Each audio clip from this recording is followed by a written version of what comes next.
අයිබෝවන් අද අපි අහන්න යන්නේ හරිම රසවත් කතාවක්. මේක කපටි නරියෙක් සහ අහිංසක එළුවෙක් ගැන.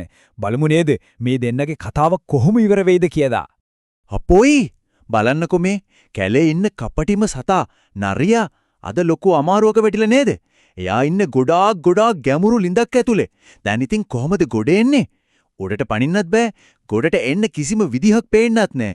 ඔන්න ඔහම නරියා කල්පනා කර කර ඉන්නකොටම වතුර ටිකක් හොයාගෙන ආපෝ එළුවෙක් ලිඳ ළඟට එනවා. එයාට තිබහයි හොදටම. ඉතින් ලිඳ ඇතුළේ ඉන්න නරියාව දැකලා එළුවට නම් පුදුම හිතුණා. ඉතින් මේ එළුවා හරිම අහිංසක විදියට නරියාගෙන් මෙහෙම ඇහුවා. අනේ ඔයා මොකද ওই ලින්ද තුලේ කරන්නේ? ඔන්න දැන් නරියා එයාගේ කපටි මොලේ පාවිච්චි කරනවා. හරිම ඒත්තු යන විදියට මෙහෙම කිව්වා. හහා මේ ගැන ආරංචි උනේ නැද්ද? රටටම ලොකු නියගයක් එනවලු. ඉතින් මම මේ ලිඳට පැන්නේ වතුර ළඟම ඉන්න හිතාගෙන.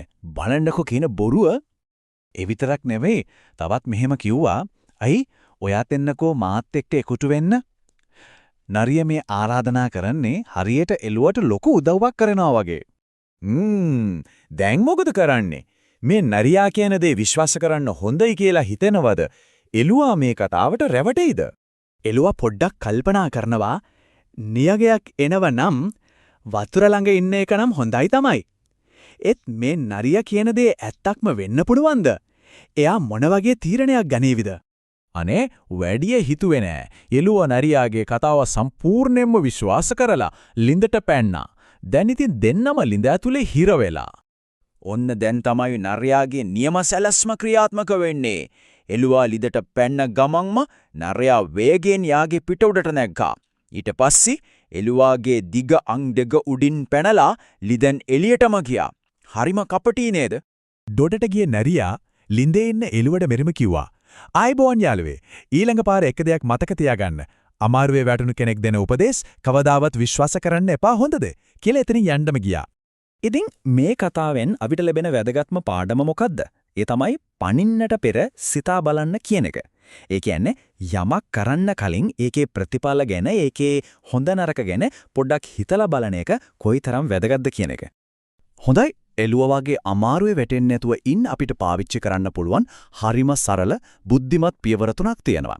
පළවෙනි එක කවුරු හරි කියන දෙයක් ඇත්ත වෙන්න බැරි තරම් හොඳයි කියලා හිතනවා නම් ඒ ගැන දෙපාරක් හිතන්න. දෙවෙනි එක මේ උපදෙස් දෙන්නේ කවුද? එයාට මොකක් හරි වාසියක් තියෙනවද කියලා හිතන්න. තුන්වෙනි එක මොනවා හරි කරන්න කලින් පොඩ්ඩක් නැවතිලා හිතන්න. ඉක්මන් වෙන්න එපා. හරි. එහෙනම් අපි කතාව කොච්චර දුරට මතකද කියලා බලන්න පොඩි සෙල්ලමක් කරමුද?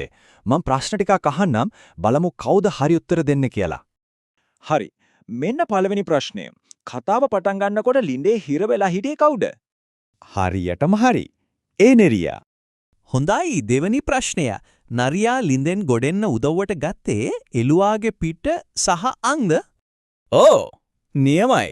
නරියා ගැලවුනේ හරියටම ඒ විදිහට තමයි. එළුවාව පාවිච්චි කරලා. බලන්න නරියා දුන්නේ අපිව අමාරුවේ දාන කපටි උපදේශක්. ඒත් පාර පනින්න කලින් දෙපැත්ත බලමු වගේ උපදේශක් අපිව ආරක්ෂා කරන හොඳ උපදේශක්. මේ වගේ කපටි උපදෙස් සහ හොඳ ප්‍රයෝජනවත් උපදෙස් අතර වෙනස තේරුම් ගන්න එක අපේ ජීවිතේට ගොඩක් වැදගත්. ඉතින් මේ කතාවෙන් ඉගෙනගත් දේවල් එක්ක අපි කොහොමද බුද්ධිමත් තීරණයක් ගන්න කෙනෙක් වෙන්නේ? මතක තියාගන්න කවුරු හරි අමුතු දෙයක් කිව්වොත් එළුවා වගේ එකපාරටම ඒක විශ්වාස කරලා ක්‍රියා කරන්න කලින් පොඩ්ඩක් නැවතලා හිතන්න ඕනේ. ඒක තමයි නියම බුද්ධිමතාගේ ලක්ෂණය. ඉතින් ඊළඟ වතාවේ ඕනම දෙයක් කරන්න කලින් අපි හොඳට හිතලා බලනව නේද?